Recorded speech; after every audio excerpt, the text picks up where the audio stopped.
souhaite la bienvenue aujourd'hui dans cette vidéo où j'ai une invitée vraiment particulière. En fait, même l'histoire de notre rencontre est particulière.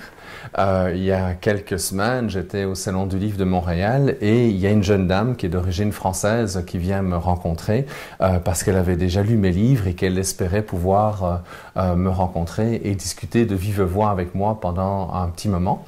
Et donc, on parle, et en fait, elle m'explique deux choses. La première chose, c'est qu'elle avait fait le voyage vers le Québec pour pouvoir me rencontrer. En tout cas, elle avait décalé ses horaires de congé pour pouvoir justement être au Salon du Livre. Mais la raison principale de son voyage, c'était de participer en fait à un séminaire qui était organisé par Armelle Six, qui est mon invité aujourd'hui.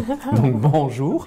Bonjour Joël, bonjour tout le monde. En fait, la jeune dame, en fait, a parlé de moi par la suite avec toi et ce qui a fait en sorte qu'on s'est rencontrés une première fois il y a quelques jours en fait ici.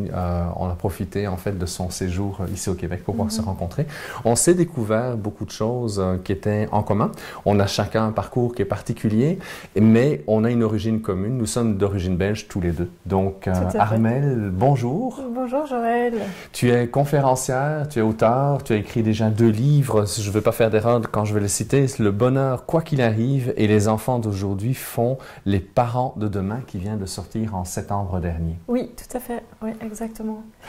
Alors Armelle, quel est ton parcours? Oh waouh, on est parti pour une aventure là. Comme tu l'as dit, je suis belge, j'ai 41 ans. Ma vie change complètement de direction quand j'ai 23 ans, puisque j'étais devenue maman très jeune. Et quand mon petit garçon a 13 mois, il meurt brutalement. On n'est pas tout à fait sûr, mais ce qu'on pense être une méningite fulgurante, ils n'ont jamais véritablement trouvé ce qu'il a eu. Et en 5 jours, tout s'arrête. Donc pour moi, c'est 5 jours où petit à petit ma vie s'arrête. Et là, je sais plus rien en fait. Je sais plus qui je suis. Je sais plus ce qu'est la vie. J'ai plus de certitude puisque quelque part c'est comme si tout futur s'est arrêté en un temps et que du jour au lendemain, tout ce que je croyais être la vie, tout ce que je croyais être mes certitudes, tout s'est effondré. Je me sentais perdue aussi et de là, il a fallu qu'un nouveau jour naisse. Et ça a été vraiment le début pour moi d'un chemin assez important et surtout un chemin d'écoute. Parce que très vite, dans les mois qui ont suivi, évidemment, il y avait l'effondrement dû à la souffrance, à la rencontre d'un événement comme ça auquel on n'est pas préparé, que moi, j'avais jamais rencontré dans ma vie. Et puis surtout, suite à ça, c'est « ok, et quoi maintenant ?» Et moi, j'avais une petite voix intérieure que j'avais jamais écoutée jusqu'alors, mais qui est devenue très très forte. On a tous ça. On a tous en nous une petite voix qui nous parle. On n'est pas vraiment au courant non plus nécessairement parce que nos parents nous apprennent pas, nous disent pas. Tu sais, t'as un GPS à l'intérieur qui te dit comment vivre ta vie, puis ça peut être beaucoup plus simple si tu l'écoutes. À l'école, on nous éduque pas à ça non plus, donc on sait pas trop.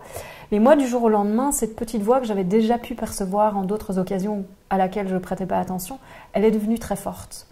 Et donc, dans les mois qui ont suivi, j'ai vraiment senti, entendu que la vie que je vivais n'était pas la mienne. Il y avait autre chose qui m'attendait. Et j'avais aucune idée de ce que ça voulait dire. Et puis aussi qu'il y avait une femme qui sommeillait en moi et qu'elle ne demandait qu'à naître. Et je n'avais aucune idée de ce que ça voulait dire non plus. J'avais pas du tout de chemin spirituel. Même si quand j'étais enfant, je parlais régulièrement à Jésus. Et j'avais fait mes communions, mais rien de plus. Et mes parents n'étaient pas pratiquants non plus. Et là, du jour au lendemain, j'avais l'impression d'être un peu jetée dans l'arène de la vie. Et puis, qu'est-ce qu'on fait avec ça? Et c'est vrai que là, c'était en 2001. Donc là, on est en 2018. 19, pardon. Ça fait bientôt 18 ans que j'ai cheminé avec ça. Et que c'est ouvert pour moi une toute nouvelle perspective de la vie. C'est-à-dire que dans les mois qui ont suivi, j'ai redécouvert le merveilleux. J'ai redécouvert la beauté dans la nature, dans les petites choses simples. J'ai redécouvert aussi combien la vie était précieuse. Et rapidement, j'ai vraiment senti une urgence de vivre. Alors que mon compagnon, lui, allait plutôt il se laissait aller, il tombait vraiment dans la dépression, dans comment c'était difficile de traverser cet événement. Bien que je vivais ça aussi, moi, il y avait une force de vie qui naissait. Et puis c'était, je veux voir mes amis, je veux retravailler, je veux bouger. C'était vraiment, il faut vivre, quoi. Et donc, j'ai suivi ce mouvement parce que je sentais vraiment qu'il me portait. Et puis à un moment, j'ai vraiment senti que si je restais, je mourrais. Et donc j'ai quitté mon compagnon, ce qui n'était pas non plus une décision facile à prendre à cette époque-là. Et j'ai commencé à suivre cette petite voix intérieure. Et donc, ça m'a amené dans plein de chemins. Ça m'a amené entre autres au Québec en 2006 à avoir envie de voyager, de découvrir, de dépasser ma zone de confort de plus en plus en fait, parce que je découvrais que j'étais limitée et confinée dans un environnement. Jusqu'à la mort de mon fils, j'aurais été incapable de vivre ailleurs que dans ma ville natale. J'étais très timide, je parlais jamais aux gens que je connaissais pas. Je me sentais hyper à l'aise et extravertie dans mon milieu, mais très introvertie quand j'étais face à des inconnus. Donc je t'aurais jamais écrit. Je t'aurais pas dit, tiens, on m'a parlé de vous, ça vous dirait qu'on se rencontre? J'ai l'impression quand je vois vos livres, ce que vous faites, qu'on a des choses en commun. Jamais j'aurais fait ça. Après la mort de mon fils, c'est comme si un nouveau monde, une nouvelle Armelle est née en fait, que je ne connaissais pas. Donc ça a été un profond chemin de découverte de moi. Et puis ce chemin de découverte de moi m'a amené à devenir thérapeute, m'a amené à avoir envie de découvrir aussi combien donner ça m'apportait à moi aussi, combien quand on souffre énormément et qu'on se met à donner, ça amène une nouvelle énergie dans notre vie. Et donc, je suis devenue d'abord réflexologue, et puis après j'ai fait d'autres formations en psychokinésiologie, j'ai accompagné les gens de plus en plus en thérapie psychocorporelle en fait, où j'alliais le massage, la thérapie et la discussion. Et puis, un jour je me suis rendu compte, ok, c'est bien d'accompagner les autres, mais il y a encore quelque chose en moi et j'ai envie de me rencontrer plus, puis j'ai besoin de prendre du temps pour moi. Et donc j'ai tout lâché, je suis venue vivre 1 an ici, au Québec. Et là, ça a été vraiment, je veux m'écouter. Donc ça a été, j'écoute déjà beaucoup mon cœur, j'ai lâché plein de choses dans ma vie, j'ai lâché mon job, je fais des choses que j'aime. Et là, c'était vraiment, je veux encore plus vivre avec cette petite voix en moi et voir comment elle peut me guider. Et donc, toute cette année, ça a été une année pour moi. Ça a été une année d'exploration de comment cette petite voix intérieure peut me guider. Comment, quand je la suis, ça m'éveille et ça m'ouvre encore davantage à moi. Et puis, ça a été un chemin de rencontre aussi, encore plus, j'ai envie de dire, de ma spiritualité. Puisque j'ai fait un voyage énorme au Labrador et à Terre-Neuve. Et je voulais vraiment aller dans le Nord. Je sentais que c'était un chemin initiatique. Je sentais que c'était important. Et là, un peu comme Tintin au Tibet. Ouais, peut-être. Qui est probablement l'album le plus spirituel ou mystique que Hergé a écrit, où justement, progressivement, il s'en va vers le dénudement le plus total, quand au fur et à mesure qu'il monte, en fait, pour retrouver Lieti, en fait, son ami, plutôt. Ouais, c'est ça. Oui, et moi, je veux absolument aller voir les icebergs. C'était, tu vois, pour moi, le Labrador, quand j'y étais, c'était vraiment ça, c'était le dénudement. Il n'y a rien, tu rencontres à peine des individus là-bas. Et puis, les icebergs, ça a ce côté très pur. Tu es vraiment là, tu es à l'essentiel, tu es au cœur de la nature, de la terre, de ce qui fait quelque part, là d'où on vient, quelque part, tu vois, de ces glaces éternelles, de tout ça. Et donc, pour moi, il y a vraiment eu cette rencontre de cette pureté, de cette nature et des expériences où j'ai eu l'impression qu'on était tous réunis, en fait, dans ce que je vivais. Et ça a été très fort, ça m'a touchée au cœur de moi-même. Ça m'a fait prendre conscience aussi de combien on est petit dans cet univers, mais qu'en même temps, on est tous là aussi réunis, que rien n'est séparé de rien. Et puis, ça a été le début d'un autre chemin, vraiment un chemin conscient d'éveil de conscience. Et donc, dans les années qui ont suivi, je me suis retirée pendant 5 ans de la vie sociale. J'ai passé mes journées à méditer, à vraiment explorer la nature de la réalité et puis aussi, c'est quoi mes conditionnements, c'est quoi mes croyances, qui je pense être, comment je vis la relation à l'autre. Donc vraiment un chemin profond de qui suis-je en fait. Et puis d'aller découvrir ma nature profonde, d'aller vraiment me reconnecter à cet essentiel. Et alors j'ai vu combien ça a changé ma vie, combien ça m'a changé moi, ça a changé ma vie. Et puis quand je suis rentrée 5 ans plus tard en Europe et puis en Belgique et que j'ai revu ma famille, j'étais épatée de comment ça avait changé mes relations. Je voyais que tout ce que je voyais chez mes parents, en fait, à ce moment-là, il y avait énormément d'amour. Et je me disais, mais en fait, la famille que j'ai cherchée toute ma vie, parce que moi, petite fille, j'ai vraiment une histoire très difficile, en fait, enfin voilà, d'abus psychologiques, de difficultés de violence dans la famille, pas physique, mais en tout cas verbale, pas évident, même des abus sexuels dans ma vie de petite fille. Donc vraiment un contexte pas évident. Et puis là, je voyais que j'avais cherché un père toute ma vie, que je cherchais toujours des parents quelque part, je cherchais cette bienveillance et cette sécurité que j'avais pas connue en fait. Et là, je rentrais et j'étais waouh, cette famille que j'ai cherchée, elle est là quoi. Et donc j'avais comme l'impression d'avoir enlevé un voile chez moi. Et puis du coup, de pouvoir voir quelque chose que je n'avais pas vu auparavant. Et j'en pleurais à chaque fois que j'allais chez mes parents, tellement je sentais d'amour entre nous. Et donc je voyais que ce cœur, mon cœur que j'avais réussi à ouvrir en me reconnectant à moi profondément, eh bien, me permettait de rencontrer mes parents qui, eux, n'avaient pas changé.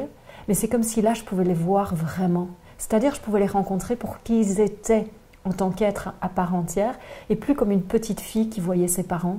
Et donc tout le drame qui avait été vécu et la difficulté de communication et de rencontre qui avait été présente. Donc là, il y a déjà eu pour moi quelque chose qui s'est ouvert, un déclic. Et puis aussi de « waouh, il faut que je parle de ça ». Donc dans mes rencontres, dans mes retraites, je parlais beaucoup de mon expérience et de ce que je découvrais dans mon quotidien. Et puis au fur et à mesure, parce que j'ai donné énormément de retraites justement pour accompagner les gens à se reconnecter à leur essence, à réaliser pleinement qui ils sont, et puis à vivre au quotidien en fait cette réalisation de ok, qui je suis et qu'est-ce qui m'habite et comment je peux vivre sans ces croyances limitantes et puis en étant vraiment qui je suis au plus profond de mon être. Et de plus en plus, les gens m'ont demandé, bon bah Armelle, est-ce que c'est super ce que tu nous dis, puis c'est génial de vivre ça, mais concrètement au quotidien, comment on vit ça? Quand on est à la maison, nos enfants, au travail, dans nos relations, comment on vit ça? Et donc j'ai commencé à rendre ça de plus en plus concret. Et puis un jour, j'ai eu des parents qui m'ont dit, bon bah Armelle, nous on voudrait que tu nous parles de comment vivre la parentalité en conscience. Et donc j'ai commencé à donner des rencontres comme ça. Et puis, ben voilà, de fil en aiguille, ben, ça s'est aussi ouvert. Et puis, je pense que c'est des rencontres thérapeutiques ou c'est à l'intérieur de stages que tu organises? Non, c'était des week-ends, c'était une soirée, une conférence sur... et alors, ils posaient leurs questions. Tiens, voilà, moi, je rencontre ça comme difficulté. Quelle est ta vision? Quelle est ta perspective par rapport à ça? Comment je pourrais voir différemment? Comment je pourrais rencontrer mon enfant différemment? Quels parents, moi, je pourrais être dans ces moments-là? Et donc, c'était vraiment un accompagnement et des discussions ouvertes, en fait, des explorations aussi.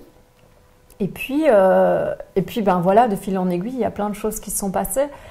Et je pense vraiment qu'aussi, du fait d'avoir perdu mon fils, j'ai été sensibilisée à quelque chose de fort, que peut-être on ne se rend pas toujours compte quand on est dans la situation, parce que moi, quand j'étais maman, je ne pense pas que je pensais à ça, mais du fait de l'avoir perdu, je me suis rendu compte du côté précieux aussi. Mon enfant est vivant. Et puis c'est précieux un enfant. Comment je fais? Même si on essaye toujours en tant que parent de lui donner le meilleur de ce qu'on a, j'ai l'impression que du fait d'avoir perdu mon fils, ça m'a donné encore quelque chose de plus précieux. C'est que je me suis rendu compte que, bam, en un instant, tout peut s'arrêter. Et cette confrontation à la mort m'a donné une urgence de vivre, mais aussi le précieux de la vie et comment je peux la nourrir encore davantage. Et ça m'a donné envie de donner toujours le meilleur de moi, de me remettre en question aussi très régulièrement, de ne pas croire que je savais quoi que ce soit, que j'étais la science infuse, mais de vraiment aller toujours au meilleur de moi-même, toujours me remettre en question et de voir comment je peux rencontrer mon idéal. Et je pense que mon idéal depuis toute petite, c'est que chaque personne contient le meilleur en elle. Comment je peux aller toucher ça en fait. Et c'est ça que j'essaye de faire passer à travers aussi mon livre « Les enfants d'aujourd'hui font les parents de demain ». Comment les enfants nous ramènent à cet essentiel, nous ramènent à nous ramènent au cœur, nous ramènent aussi à nos blessures. Et donc comment justement on peut utiliser cette relation pour nous grandir aussi et comment on peut grandir ensemble. Et puis ben, finalement on se rencontre d'être à être. Au lieu de se rencontrer de parents à enfants, eh bien, je trouve qu'il y a une telle grandeur qui peut être perçue justement dans cette nouvelle relation qui peut naître du fait de se rencontrer. J'ai pas envie de dire d'égal à égal, mais d'être à être. Parce que le parent, c'est important qu'il reste un guide. Il est quand même là pour ça. Et puis qu'il utilise aussi, lui, son écoute et ses ressentis pour savoir comment cadrer son enfant, comment lui donner l'espace, comment lui donner la structure dont il a besoin et l'accompagner à devenir qui il est. Oui, parce que sinon on risque de tomber dans une confusion de rôle qui amène en fait tôt ou tard une parentalisation de l'enfant. C'est ça. Donc en fait, on peut rencontrer la personne de personne à personne tout en ayant chacun notre rôle bien défini par rapport à l'autre en fait. Exactement. Et c'est de jouer avec ça qui va permettre justement de sortir en fait des rapports de force dans lesquels on se perd si souvent, si facilement. Oui, tout à fait. Et justement, tu vois, pour moi, c'est un positionnement intérieur. Ce que j'ai vraiment découvert au travers de mon chemin spirituel et puis de ces 5 années de revenir à l'intérieur. J'ai passé 3 de ces 5 années dans un monastère, en fait, donc dans un centre spirituel où j'ai moi-même tenu pendant 1 an le centre de retraite. Et donc là, ce que je voyais que la structure, qu'elle soit extérieure ou intérieure, en fait, c'est le positionnement que nous, on va avoir qui va faire la différence. Je voyais que les gens, pour qu'ils puissent apprendre à s'écouter, eh bien, ils avaient besoin d'une structure très serrée, en fait, parce que ça leur permettait de se déposer. S'ils étaient face à quelqu'un qui avait cette présence et donc cette structure intérieure, eh bien, il y avait quelque chose qui pouvait lâcher et rencontrer cette sécurité.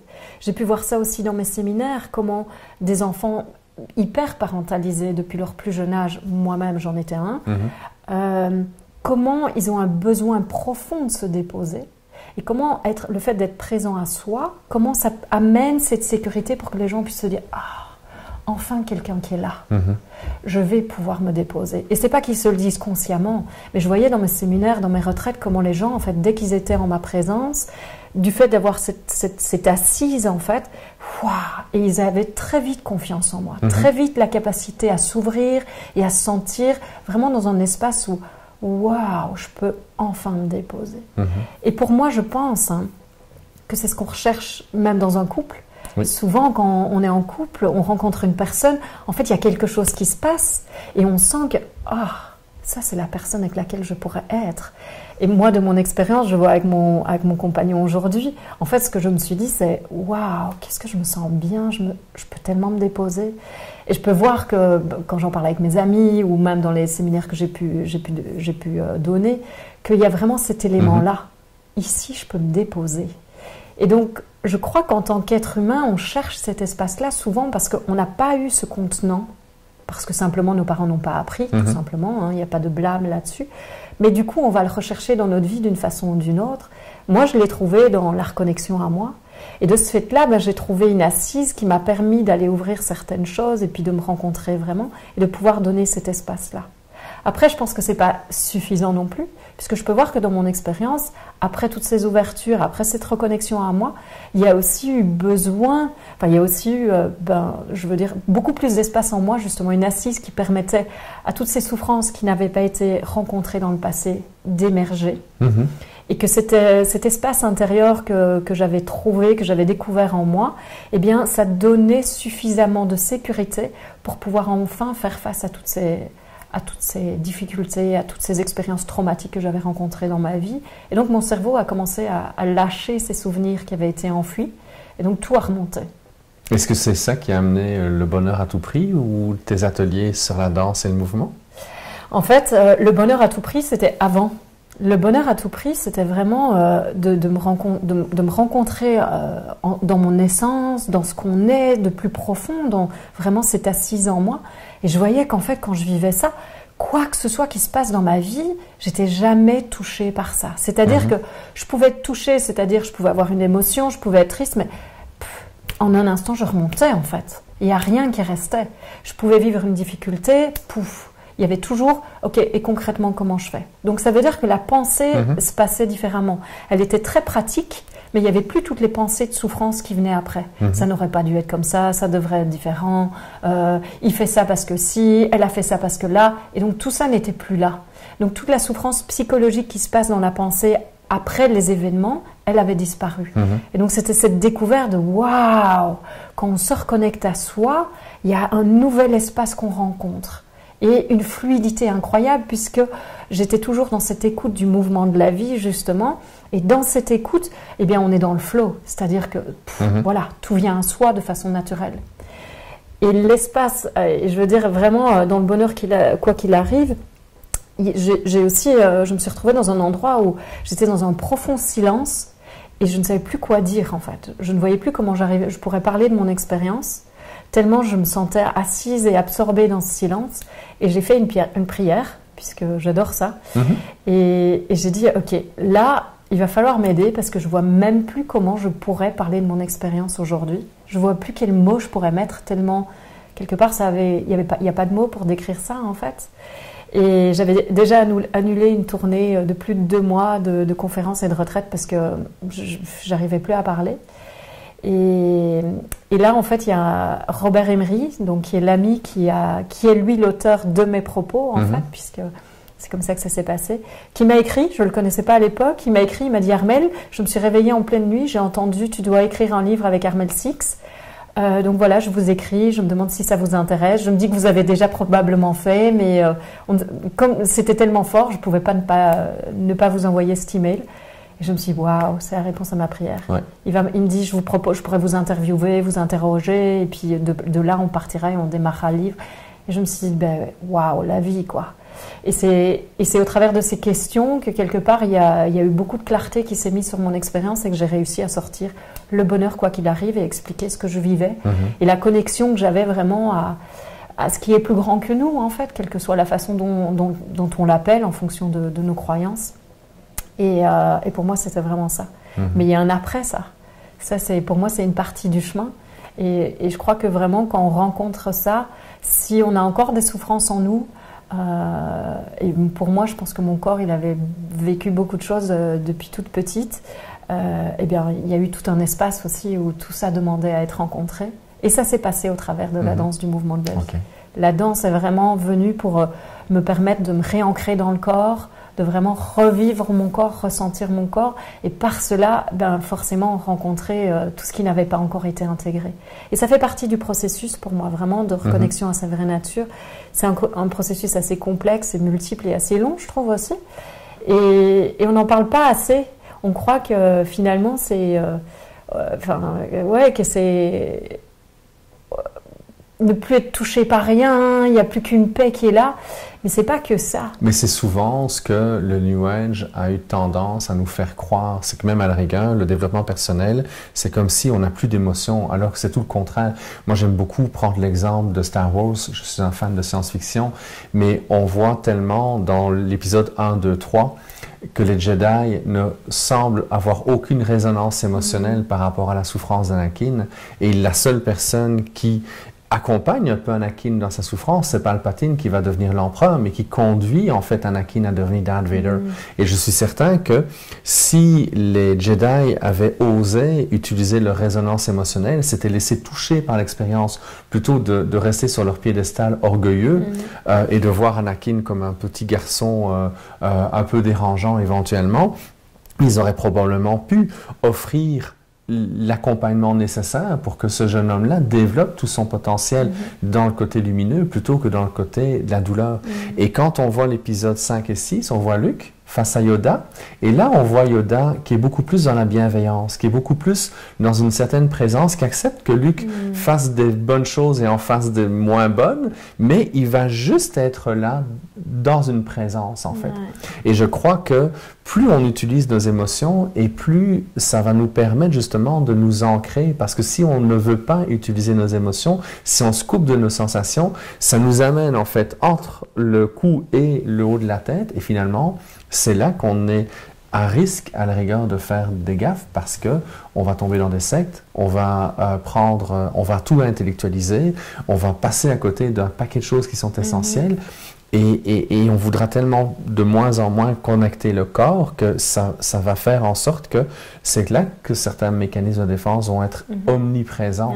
Et le personnage spirituel, pour reprendre un thème qui a été proposé par Guy Corneau, le personnage spirituel va être très très présent. Et c'est un mécanisme de défense tout aussi problématique que quelqu'un qui va être, comment dire, narcissique. Bon, c'est une forme de narcissique d'ailleurs, ce personnage-là. Oui, tout à fait. Oui, je suis bien d'accord avec toi. Et c'est pour ça que c'est important, je trouve aussi, de parler de cette phase-là, parce qu'on n'en parle pas assez. Et on a en effet la mauvaise information qui est qu'il n'y a plus que la paix et tout est expansion et tout est magnifique. Mais non. Et moi, ce qui me désole dans les rencontres ou les retraites que j'ai pu donner, ce qui était difficile pour moi, c'était de voir la souffrance des gens qui étaient là, parce qu'ils essayaient d'atteindre cet état-là et qu'ils faisaient fi de leur souffrance. Ils essayaient vraiment de nier, de s'en couper, de ne plus avoir d'émotions, plus de pensées. Moi, ça n'a jamais vraiment été mon chemin. C'est juste que pour moi, la souffrance, elle était telle quand j'étais petite que mon cerveau avait coupé, donc j'étais même pas consciente qu'elle était là. Et puis, au travers, dans l'année qui a suivi en fait mon livre, 6 mois après sa sortie, pouf, j'ai eu un moment où j'ai eu une expérience d'abus qui m'a explosé au visage. Juste avant de donner une conférence, la veille des attentats à Paris, alors que j'étais là et pouf, ça m'a explosé en pleine figure. Et j'étais la première surprise parce que je ne savais pas du tout que j'avais vécu ça. Donc là, il y a tout un cheminement qui s'est passé. Mais j'ai pu voir aussi que cette expérience, justement, toutes les ouvertures que j'avais vécues avaient donné l'espace intérieur suffisant que pour pouvoir faire face à ça. Parce que c'est tellement énorme, en fait, les traumas qu'on peut vivre dans ces moments-là en tant qu'enfant, que le cerveau, il doit couper. Oui. Sinon, ça disjoncte, et puis soit on part dans une maladie mentale, soit carrément on meurt, je pense. Et donc là, je voyais qu'il y avait eu ce système de protection qui s'était mis en place, mais qui ne servait plus dans ma vie. Qu'aujourd'hui, quelque part, c'était la conscience de tout ça qui servait. Donc il fallait que ça sorte. Et que je commence à rencontrer ce qui s'était passé, à ressentir les douleurs dans ce corps, à sentir là où ce corps s'était contracté. Et donc de plus en plus à me retrouver aussi moi dans ces souffrances. Et en fait c'est incroyable parce que aussi difficile que ces moments ont été, en fait ça m'a rendue beaucoup plus humaine. De plus je rencontrais ça et plus j'avais une empathie et une compassion dans tout ce que les gens pouvaient rencontrer. Et je me disais, mais en fait, la vie m'a fait un cadeau parce que là, j'étais prête à le rencontrer, même si c'était difficile. Je dois même avouer qu'aujourd'hui encore, il y a des choses qui remontent. Je me dis, ouah, je ne sais pas comment faire pour rencontrer ça parce que c'est intense. Mais voilà, ça se fait petit à petit.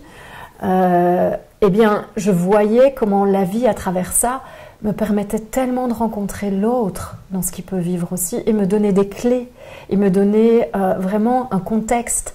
C'était comme si j'avais suivi un entraînement intensif en fait, mais par l'expérience.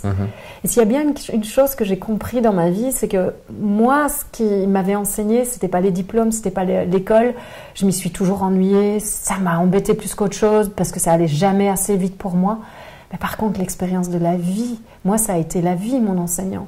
Et là, je vois qu'à travers tout ça et à travers le fait de me rencontrer aussi dans ces espaces-là, ça m'a tellement appris de l'humain, ça m'a tellement appris de la souffrance, de la vie, de l'amour aussi, de la compassion qu'on peut avoir et puis du soin qu'on peut donner à l'autre. Et quelque part, c'est tout ça aussi. Les enfants d'aujourd'hui font les parents de demain. C'est la somme de toutes ces expériences-là. C'est aussi les manques de mes parents. Comment eux n'ont pas reçu ce soutien, cette sécurité, ont eux-mêmes eu leurs blessures et du coup n'ont pas pu me les donner non plus de la façon que dont moi j'aurais eu besoin. Et tout ça, ça crée le contexte de on peut faire autrement.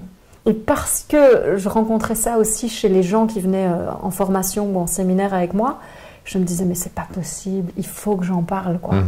Ces gens je les voyais détruits au cœur d'eux-mêmes. Je voyais vraiment que personne ne les avait jamais rencontrés là-dedans. Pourtant, il y en a qui ont été en thérapie depuis 20 ans. Ouais, et qui n'avaient jamais été touchés ce qui me laissait aller toucher quelque part en les rencontrant là. Et bam, c'était comme si la lumière se révélait enfin dans leurs yeux. Et je sais pas, moi j'ai un amour de l'humain, j'ai un amour de la vie qui est de toute façon, je pense, infini. Et c'est ça que j'ai envie de faire passer, c'est on peut faire différemment. On est humain, on a souffert, on a tous nos histoires, mais aujourd'hui, si avec l'expérience que moi j'ai eue et tout ce que j'ai exploré, je peux vous donner un peu de ça pour que vous ne reproduisiez pas les mêmes erreurs et que vous aussi vous découvriez finalement cette passion pour la vie et cette vraie rencontre avec l'autre. Parce que je crois qu'en tant qu'être humain, tout ce qu'on veut c'est être heureux et je crois qu'on a vraiment envie d'aimer. Je crois que quand on aime, on se déploie de tout notre être. Et donc pour moi, c'est un peu un mix de tout ça, soit dans mes séminaires, soit dans ma vie quotidienne aussi, avec mon compagnon, avec mes parents. C'est toujours comment je peux mieux faire, dans les rencontres qui se passent. Donc voilà, c'est un peu C'est un peu tout ça que je suis, j'ai envie de dire. Mais c'est fantastique. Moi, je suis ébahi, en tout cas. Je te remercie, Armelle. Je vous remercie d'avoir pris le temps d'écouter cette belle rencontre. Je crois qu'on aurait continué des heures. En fait, on va continuer, mais pour les différents programmes qui vont être disponibles. Donc, si vous voulez en savoir plus, ben, vous allez avoir les coordonnées d'Armelle, ses livres, son site internet. En dessous de la vidéo, je vais mettre toutes les informations nécessaires pour que vous puissiez regarder le beau travail d'Armelle. Armelle, je te remercie, c'est très précieux. Oh ben, avec un grand plaisir. Puis on se revoit à un autre tantôt. Alors voilà, merci beaucoup. Merci, je vais.